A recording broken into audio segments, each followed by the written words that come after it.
Hey guys, what's up? I am Saurabh Rajput of Real Adventure. Good evening from capital of Uttarakhand, Dehradun. एक और नया दिन, एक और नया व्लॉग।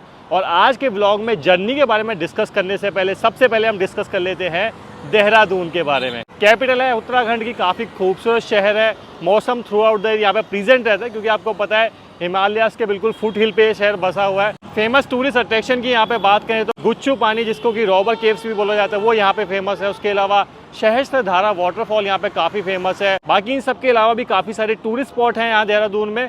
तो अगर आप में से कोई देहरादून से वीडियो देख रहे हैं तो कमेंट करके बताइए कि देहरादून में और क्या क्या चीज़ फेमस है घूमने के लिए। बाकी यहाँ से आप आगे निकल जाइए मसूरी की तरफ, धनौल्टी की तरफ, काफ़ी फेमस हिल स्टेशन देहरादून से नज़दीक में ही पड़ते हैं। उसके अलावा ऋषिकेश और हरिद्वार तो बाजू में है ही। बाकी चलिए अभी बात करते हैं आज की जर्नी की। तो आपको बता दूं, आज मैं जर्नी करने वाला हूं यहाँ देहरादून से जयपुर की, कैपिटल ऑफ उत्तराखंड से कैपिटल ऑफ राजस्थान की। बाकी यार मैं रोड पे खड़े होकर वीडियो बना रहा हूँ तो नॉइज़ थोड़ा ज़्यादा आ रहा होगा, हालांकि माइक लगा रखा है, लेकिन भाई बाजू से ही गाड़ियाँ वाड़ियाँ गुजर रही, तो अगर नॉइज़ थोड़ा सा आ रहा होगा तो इग्नोर करना। बाकी अगर आज के जर्नी डिस्टेंस की बात करें तो लमसम मान सकते हो कि 500 किलोमीटर के आसपास की जर्नी तो रहेगी। बस यहाँ देहरादून से रवाना होगी।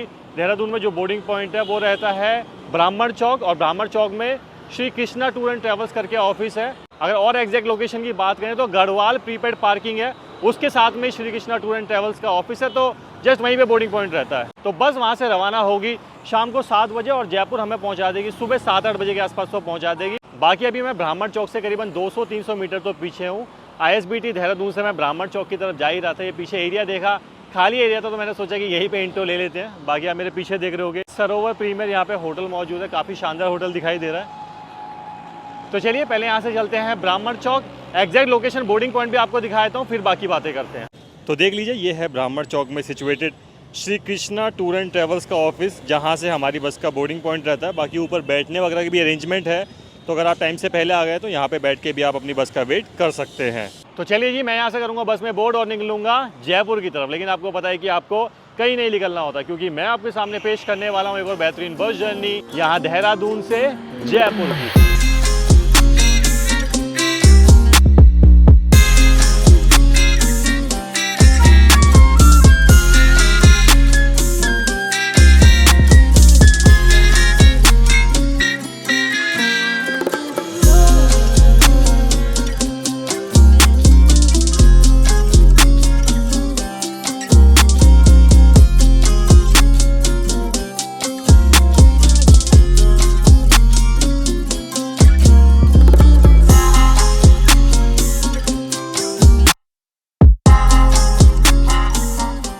तो देख लीजिए, फाइनली बोर्ड कर लिया आज अपने सफ़र के साथ ही, यानी कि गोल्ड लाइन सुपर डीलक्स की वॉल्वो 9600 बस में।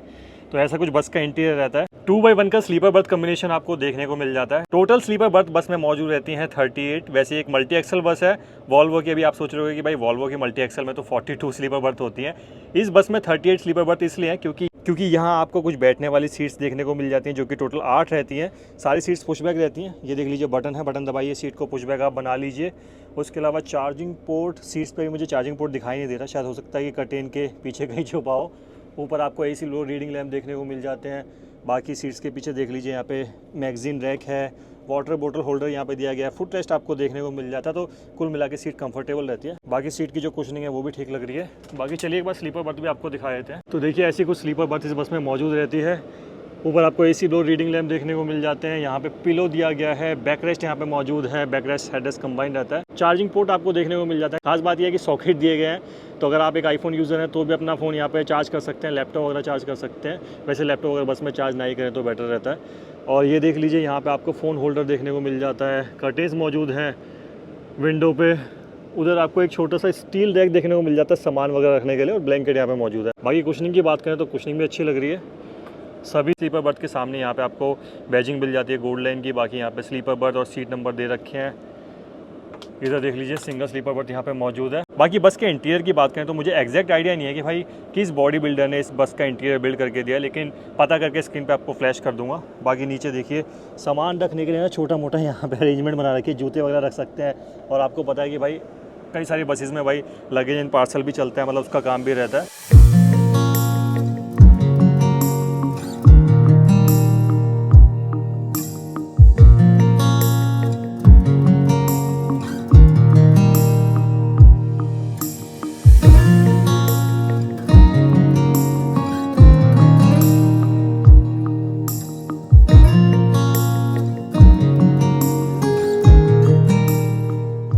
टाइम देख लीजिए 7:05 हो चुके हैं और बस निकल चुकी है देहरादून में सिचुएटेड अपने बोर्डिंग पॉइंट से। ऐसी कुछ स्लीपर बर्थ दिखाई देती है। मैंने जो आज स्लीपर बर्थ ली है वो है फर्स्ट रो में लोअर सिंगल स्लीपर बर्थ, और बाकी लाइटिंग देखिए कितनी ज़्यादा शानदार लग रही है। तो इधर भी कर्टेन दिए हुए हैं, इस साइड भी कर्टेन्स मौजूद है। अच्छा हाँ, एक चीज़ मैं आपको बताना भूल गया, इस बस में ना शटर अरेंजमेंट है, मतलब जितने भी स्लीपर बर्थ है ना सब पे आपको शटर देखने को मिलते हैं। तो शटर से क्या है कि प्राइवेसी और थोड़ी मेंटेन हो जाती है। शटर लगाया, पर्दे लगा लिए, आपका एक प्राइवेट पॉड बन के तैयार हो गया पूरा। और बाकी यहाँ पे आपको एसी ब्लोअर ऊपर देखने को मिल जाते हैं, जो मैंने आपको दिखाए भी थे, और नज़दीक से आपको दिखा देता हूँ। तो ऐसे कुछ ये रोटेट हो जाते हैं, स्पीड इनकी यहाँ से मैनेज हो जाती है कम ज़्यादा। उसके अलावा देखिए यहाँ पे रीडिंग लैम्प मौजूद है, ये देखिए। बाकी यहाँ पे एक बर्थ लैम्प भी दिया गया है, इसको भी जला के देख लेते हैं। इसमें 2 डिफरेंट लाइटिंग दी गई है, ये देखिए, ये वाइट जल गई और ये ब्लू वाली जल गई। एक एसी ब्लोअर वहाँ पे आपको देखने को मिल जाता है, स्टील डेक जो मैंने आपको दिखाया भी था। और बेडशीट भी मौजूद है, देख लीजिए बर्थ के ऊपर बेडशीट दी गई है। बाकी पिलो की बात करें तो पिलो भी यहाँ पे ना 2 दिए गए हैं। देखिए, एक ये नॉर्मल पिलो हो गया जो एक्स्ट्रा दिया गया अलग से, एक जो पिलो है ना वो बर्थ के अंदर भी इंक्लूड है। यहाँ पे आप देख रहे होगे बर्थ थोड़ी आपको उठी उठी नज़र आ रही होगी, तो इसके नीचे भी ना यहाँ पे पिलो मौजूद है। बाकी बैक रेस्ट भी ठीक है, अच्छा है, कम्फर्टेबल है।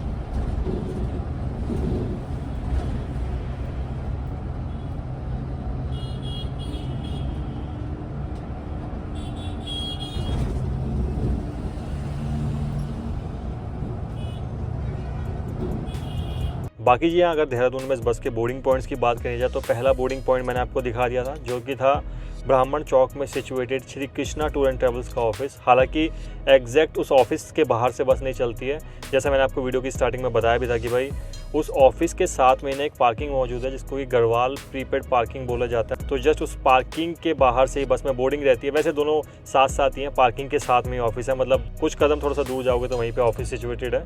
और दूसरा बोर्डिंग पॉइंट जो इस बस का रहता है वो रहता है कैलाश हॉस्पिटल। उसके अलावा और कोई बोर्डिंग पॉइंट इस बस का नहीं रहता, जो कि मुझे काफ़ी सही चीज़ लगी, क्योंकि क्या है ना कि भाई सिटी में काफ़ी ट्रैफिक रहता है और ऊपर से बोर्डिंग पॉइंट काफ़ी ज़्यादा होना, तो भाई बस सिटी से बहुत देरी से बाहर निकलती है और अपनी डेस्टिनेशन पे भी देरी से पहुंचती है। उसके अलावा अगर बस के रूट की बात करी जाए तो देखिए बस का रूट कुछ इस तरीके से रहता है। देहरादून से हरिद्वार, रुड़की, मुजफ्फरनगर, फिर हम पहुंच जाते हैं दिल्ली। दिल्ली के बाद हम पहुंचते हैं गुरुग्राम। गुरुग्राम से हम आगे निकलते हैं दिल्ली मुंबई एक्सप्रेसवे की तरफ, और दिल्ली मुंबई एक्सप्रेसवे लेके हम पहुंचते हैं दौसा, और फिर उसके बाद पहुंच जाते हैं जयपुर।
तो जी टाइम हो चुका है 7:50 और बस अभी पहुंच चुकी है नेपाली फार्म ऋषिकेश। जितनी भी प्राइवेट बसेज रहती हैं सभी का नेपाली फार्म ही बोर्डिंग और डी बोर्डिंग पॉइंट रहता है। देख लीजिए ये सामने खड़ी है अपनी बस, यहाँ से कुछ पैसेंजर्स वगैरह बस में बोर्ड हो रहे हैं और ऐसा कुछ ये नेपाली फार्म वाला एरिया दिखाई देता है। इधर से अगर आप निकल जाएंगे ना आगे की तरफ तो आप ऋषिकेश मेन सिटी में पहुँच जाएंगे।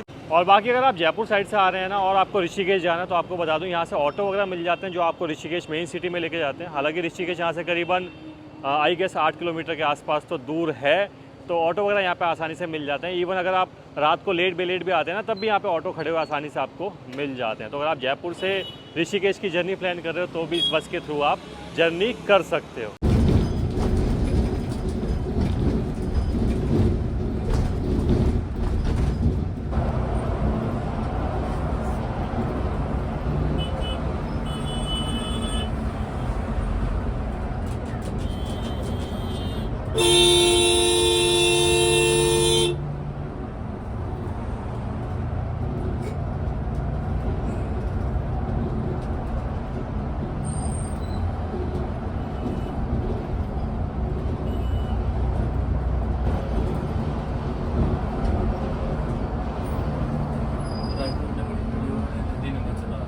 तो जी अभी हम क्रॉस कर रहे हैं राजा जी नेशनल पार्क को, या फिर कह सकते हो कि राजा जी टाइगर रिजर्व को। और आपको बता दूं 820 स्क्वायर किलोमीटर के एरिया में ये राजा जी टाइगर नेशनल पार्क फैला हुआ है। और जैसे ही ऋषिकेश से आप हरिद्वार की तरफ आगे बढ़ते हैं ना, तो यहाँ पे आपको एंट्री गेट भी दिखाई दे जाता है, तो वहाँ से आप एंट्री ले सकते हैं इस टाइगर रिजर्व में और जंगल सफारी वगैरह का लुत्फ आप उठा सकते हैं।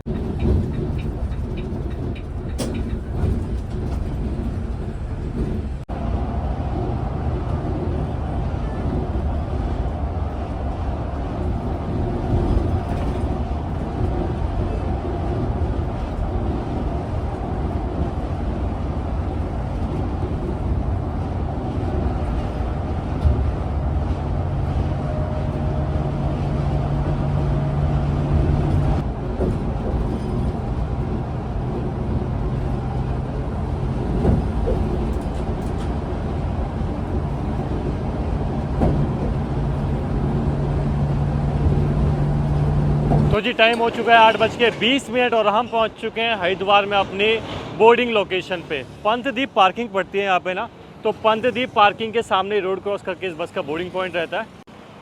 ये देखिए इधर रोड क्रॉस करके ना पंतदीप पार्किंग है, तो पार्किंग के अंदर जाना भाई समझ रहे हो, मतलब आगे से ऐसे कहीं घूम के जाएगी फिर ऐसे वापस आएगी, तो इस वजह से भाई पार्किंग के अंदर बस नहीं जाती है। रोड क्रॉस करके बेसिकली बस का बोर्डिंग पॉइंट रहता है। तो देखिए काफ़ी सारे पैसेंजर यहाँ से भी बस में बोर्ड हो रहे हैं। और बाकी उधर की साइड पड़ जाता है हर की पौड़ी, तो वो देख लीजिए भगवान शिव जी की मूर्ति वहाँ पे, और जिस उसके पीछे ही आपको ना हर की पौड़ी नज़र आ रही होगी यहाँ से।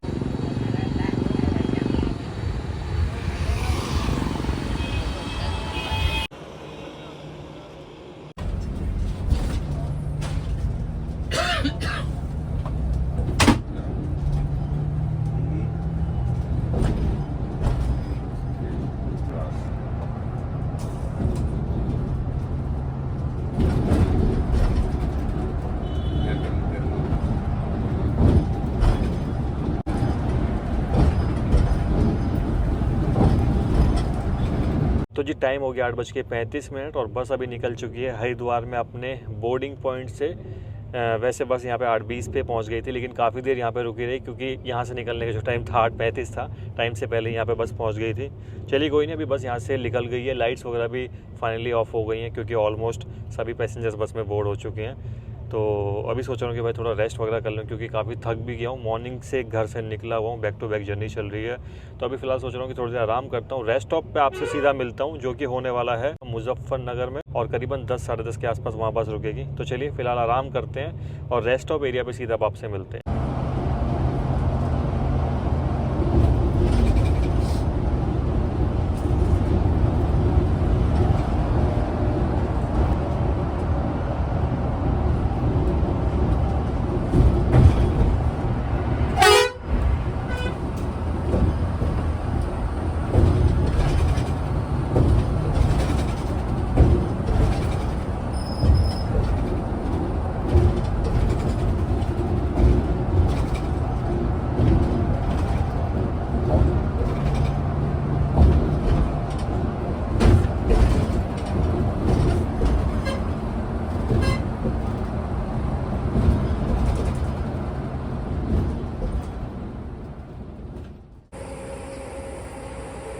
ऑलराइट जी, टाइम हो गया 9:40 और अभी बस ने हॉल्ट लिया है डिनर के लिए। भाई साहब बस देखो यार कितनी ज़्यादा शानदार लग रही है। ये कुछ रेस्टोरेंट है जहाँ पे हॉल्ट लिया गया। वैसे आपको बता दूँ मुजफ्फरनगर से करीबन 15 किलोमीटर पहले ये रेस्टोरेंट पड़ता है जहाँ पे हॉल्ट लिया गया। रेस्टोरेंट का नाम है महावीर ढाबा। ये है कुछ रेस्टोरेंट, ऐसा कुछ ये रेस्टोरेंट दिखाई देता है अंदर से। ये कुछ यहाँ पे सिटिंग एरिया है, बाकी अंदर भी बैठने का अच्छा खासा स्पेस मौजूद है। और यहाँ मौजूद है अपने साथ बस का स्टाफ। हेलो सर, कैसे हैं? कैसे हैं सर? तो ये अपने 2 ड्राइवर साहब हैं क्योंकि इस पूरे रूट पे 2 ड्राइवर रहते हैं। ये अपने कंडक्टर साहब हैं। हेलो भैया, कैसे हैं? क्या नाम है आपका? अच्छा, आपका क्या नाम है सर? विजय कुमार यादव। अच्छा, कितना एक्सपीरियंस हो गया आपको बस ड्राइव करते हुए? बस को 12-13 साल हो। अच्छा, ये भी अपने ड्राइवर साहब हैं। हेलो सर, आपका क्या नाम है? सुरेंद्र सिंह। आपको कितना एक्सपीरियंस हो गया? 10 साल का करके। तो भी भैया आपको कितना एक्सपीरियंस हो गया बस लाइन में? 2-2.5 साल हो। अच्छा, 2-2.5 साल आपको भी होगा। तो देख लीजिए खाना लग चुका है और आज तो खाने को देख के भाई पूरी देसी फीलिंग आ रही है क्योंकि देख रहे होगे कौन सी रोटी है? मक्के की रोटी है क्या?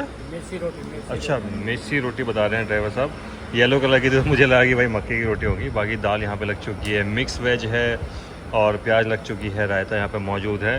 तो खाना तो देखने में काफ़ी अच्छा लग रहा है। बाकी चलिए टेस्ट करते हैं, फिर बताते हैं कि खाने का टेस्ट यहाँ पे कैसा रहता है इस रेस्टोरेंट पे। तो जी खाना खा के मैं अभी बाहर आ चुका हूँ और जैसा मैंने आपको बताया भी था कि भाई गोल्ड लाइन सुपर डीलक्स के जो रेस्ट ऑफ एरिया रहते हैं ना, खाना वगैरह वहाँ पे अच्छा रहता है। तो खाना यहाँ पे भी काफ़ी बढ़िया बना रखा था और रेस्ट ऑफ एरिया ओवरऑल भी काफ़ी बढ़िया था। वॉशरूम भी नीट एंड क्लीन थे, वो मुझे चीज़ काफ़ी बढ़िया लगी। और बाकी देख लीजिए ये इधर से नेशनल हाईवे गुजर रहा है, काफ़ी चहल पहल है। ये नेशनल हाईवे है 334 जो कि शुरू होता है हरिद्वार से और एंड होता है बुलंदशहर उत्तर प्रदेश में जाके। बाकी आप लोग मुझे कमेंट करके बताइए कि भाई आप लोगों के घर के नज़दीक से कौन सा हाईवे एक्सप्रेसवे निकलता है।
तो जी टाइम हुआ रात के 1:20 और बस अभी पहुंच चुकी है दिल्ली। और दिल्ली में एग्जैक्टली अभी हम हैं धौला गोवा। भाई साहब इतनी ज़बरदस्त नींद आई है ना मुजफ्फरनगर क्रॉस करने के बाद। तो मुजफ्फरनगर के बाद मेरठ कब निकल गया और दिल्ली भी आधा कब निकल गया कुछ पता नहीं चला। चलिए कोई नहीं, बहुत ज़्यादा थका हुआ था इस वजह से भाई नींद नहीं खुली और कुछ भी पता नहीं चला। चलो शुक्र है कि अब जाके नींद खुल तो गई है एटलीस्ट धौला गोवा पे आगे।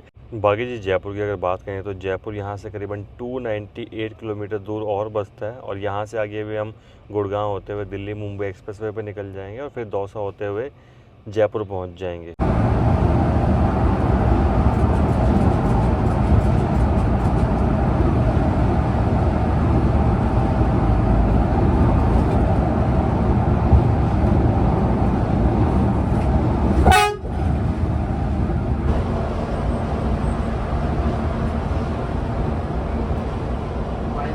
आप एक दूसरे नंबर पे कॉल करो 5455 वाले कनेक्ट किए नंबर। तो आपको एक दूसरे नंबर दिए थे ना।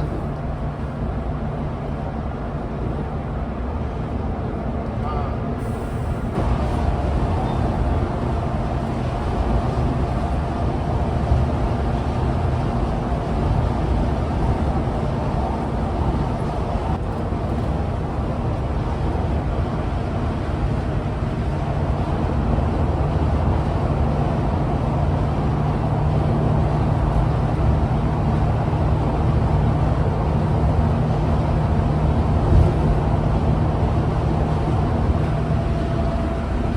और जी टाइम हो गया रात के 2 और बस अभी पहुंच चुकी है गुड़गांव इफ़को चौक। तो देख लीजिए ऐसा कुछ इफ़को चौक वाला एरिया दिखाई देता है जहां से पैसेंजर्स की बोर्डिंग और डी बोर्डिंग रहती है इस बस में।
तो जी टाइम हुआ है रात के 2:50 और बस ने अभी छोटा सा हॉल्ट लिया है फ्यूलिंग के लिए। तो देखिए ये सामने खड़ी है अपनी बस। इंडियन ऑयल का ये पेट्रोल पंप है और दिल्ली मुंबई एक्सप्रेसवे पे ये पेट्रोल पंप मौजूद है, मतलब नीचे उतर के है। 33 माइलस्टोन पड़ता है। तो देख लीजिए ऐसा कुछ ये पेट्रोल पंप है। और हाँ, बाकी एक चीज़ मैंने नोटिस करी, शायद हो सकता है आपने ना करी हो, ये देखिए, देखा आपने कुछ वॉल्वो वाला लोगो गाया है बस। अभी ये मत सोचना कि भाई एक नकली वॉल्वो में आप जर्नी कर रहे हो, असली वॉल्वो है, एक मल्टी एक्सल वॉल्वो है। अभी लोगो किस कारण से वहाँ से हटा हुआ मुझे आइडिया नहीं है, वो डैमेज हो गया है या फिर निकल के गिर गया है वो पता नहीं, लेकिन वॉल्वो वहाँ से कहीं ना कहीं मिसिंग है। चलिए कोई बात नहीं, हो सकता है कुछ टाइम बाद दोबारा से लगवा लिया जाए वहाँ पे। बाकी भाई एक्सप्रेसवे पे कोहरा काफ़ी हो रहा है, मतलब ऐसा लग रहा है कि भाई जैसे सर्दियों के टाइम पे कोहरा होता है ना, बिल्कुल वैसी फीलिंग आ रही है। काफ़ी अच्छा खासा कोहरा एक्सप्रेसवे पे देखने को मिल रहा है। तो देख लीजिए भाई फ्यूलिंग वगैरह यहाँ पे चल रही है। ये खड़ा है अपना बस का स्टाफ। अच्छा ड्राइवर साहब एक चीज़ बताइए, पूरी जर्नी के दौरान कितना लीटर डीजल डल जाता है अपना इस बस में? अच्छा,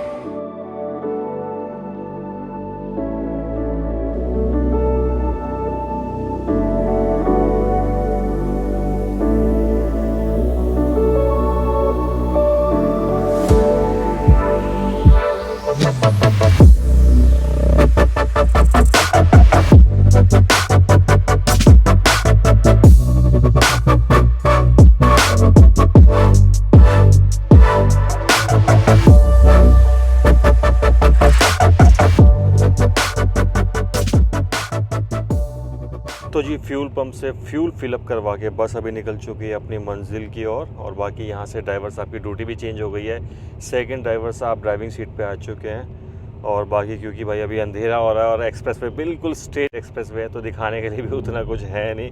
तो अभी सोच रहा हूँ कि थोड़ी देर आराम कर लेता हूँ, जैसे ही सवेरा होता है फिर आपसे मुलाकात करते हैं।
तो चलिए जी, सफ़र होता है समाप्त, क्योंकि मैं पहुंच चुका हूं जयपुर में अपनी डी बोर्डिंग लोकेशन यानी कि सिंधी कैंप में। वैसे पहुंचे हुए तो यहां पे मुझे काफ़ी टाइम हो चुका है, करीबन 40 मिनट पहले ही मैं यहां पहुंच गया था। एग्जैक्ट 6 बजे बस ने मुझे सिंधी कैंप बस स्टैंड के बाहर ड्रॉप कर दिया था। अभी तो वैसे मैं सिंधी कैंप बस स्टैंड के अंदर आ गया हूँ, क्योंकि एरिया थोड़ा सा यहाँ पे खुला होता है, तो सोचा कि ठीक है बस स्टैंड के अंदर चल के ब्लॉग को एंड कर लेते हैं, क्योंकि बाहर ट्रैफिक बहुत ज़्यादा रहता है और शोरगुल बहुत ज़्यादा रहता है। तो इसलिए अभी बस स्टैंड के अंदर आके वीडियो को फिनिश कर रहा हूँ। बाकी बात करें जर्नी की, तो जर्नी काफ़ी बढ़िया थी, कंफर्ट काफ़ी अच्छा था। ऑब्वियस सी बात है कि भाई वॉल्वो 9600 स्लीपर बस का सफ़र था, तो कंफर्टेबल तो होना ही था। और अच्छी खासी नींद आ गई मुझे, तो भाई काफ़ी थका हुआ था। मेरठ के बाद दिल्ली तक मैं सो गया। उसके बाद दिल्ली मुंबई एक्सप्रेसवे के 30 माइलस्टोन पे जहाँ बस में डीजल फिलअप हुआ था, उसके बाद मुझे नींद आ गई और फिर सीधा जयपुर से पहले नींद खुली। चलिए कोई नहीं, कभी कभी होता है, बहुत ज़्यादा थके होते हैं तो नींद भी अच्छी आती है। तो कुल मिला के जर्नी काफ़ी बढ़िया थी। बाकी इस जर्नी में एक चीज़ मैंने नोटिस करी भाई, कुछ पैसेंजर ऐसे थे रेस्ट स्टॉप से जब बस निकली तो उसके बाद बोलने लगी भाई वॉशरूम के लिए रोक लो, जबकि 5 मिनट हुए थे वॉशरूम से निकले हुए। उसके बाद जैसे फ्यूल पंप से निकले फिर कुछ पैसेंजर आगे खड़े हो गए और बोलने लगे कि भाई वॉशरूम के लिए बस को रोक लीजिए। तो कहीं ना कहीं यार उसमें पैसेंजर की भी गलती नहीं। पैसेंजर्स को भाई इमरजेंसी में टॉयलेट वॉशरूम कभी भी जाना पड़ सकता है, उस पर तो भाई कंट्रोल कोई लगा नहीं सकता, ठीक है। और बस ड्राइवर के हिसाब से अगर आप देखोगे तो भाई बस को जगह जगह रोका नहीं जा सकता, क्योंकि एक तो जगह भी नहीं होती रोकने की और ऊपर से बस लेट भी हो जाती है। तो मुझे तो लगता है अब टाइम आ गया कि भाई ऑपरेटर्स को अपनी बस में ना बायो वॉशरूम इंट्रोड्यूस करना चाहिए। काफ़ी सारी बसेस हमने पास्ट में देखी हैं जिसमें ऑलरेडी बायो वॉशरूम है इंडिया में, हालांकि बहुत ज़्यादा बसेस ऐसी नहीं है, लेकिन अभी मुझे लगता है कि सभी बसेस में भाई ये कंपलसरी कर देना चाहिए। क्योंकि ज़्यादातर आपने देखा होगा कुछ बसेस में वॉशरूम तो होते हैं लेकिन वो सिर्फ यूरिन पर्पज़ के लिए होते हैं, और कुछ बसेस में वॉशरूम होते भी हैं तो वो ऑपरेशनल नहीं होते। तो मुझे लगता है कि यार आज के टाइम पे वॉशरूम बस में होना मस्ट है। बाकी बायो वॉशरूम हो जाए तो और ज़्यादा बढ़िया रहता है, क्योंकि वो दोनों पर्पज़ के लिए सर्व होता है। अभी लोग ना बस के सफ़र को कहीं ना कहीं ट्रेन के सफ़र से भी कंपेयर करते हैं, और ट्रेन का सफ़र वो ज़्यादा कंफर्टेबल मानते हैं क्योंकि उसमें उनको एक वॉशरूम मिल जाता है जो कि बस में नहीं रहता है। तो मुझे ऐसा खुद फील होता है कि भाई बस ऑपरेटर्स को इसके बारे में सोचना चाहिए, और इवन वॉल्वो को भी ना अपनी बसेस में अब बायो वॉशरूम इंट्रोड्यूस कर देना चाहिए। चलिए कोई बात नहीं, आशा करते हैं कि भाई फ्यूचर में हमें बसेस में बायो वॉशरूम भी देखने को मिलेगा और वॉल्वो अपनी स्लीपर बस में भी बायो वॉशरूम को इंट्रोड्यूस करवा देगा। तो चलिए, और जितनी डिटेल थी जर्नी की वो व्लॉग के दौरान मैं ऑलरेडी आपको बता चुका हूँ। सो उस व्लॉग को करते हैं यहीं रैप अप, मिलते हैं नेक्स्ट व्लॉग में। Till then bye bye, take care, love you all, और पता है कि खाली हाथ नहीं जाना होता। अगर वीडियो पसंद आई है तो वीडियो को लाइक शेयर और चैनल को सब्सक्राइब करके जाना होता है। चलिए जी, मिलते हैं फिर नेक्स्ट व्लॉग में। Bye bye.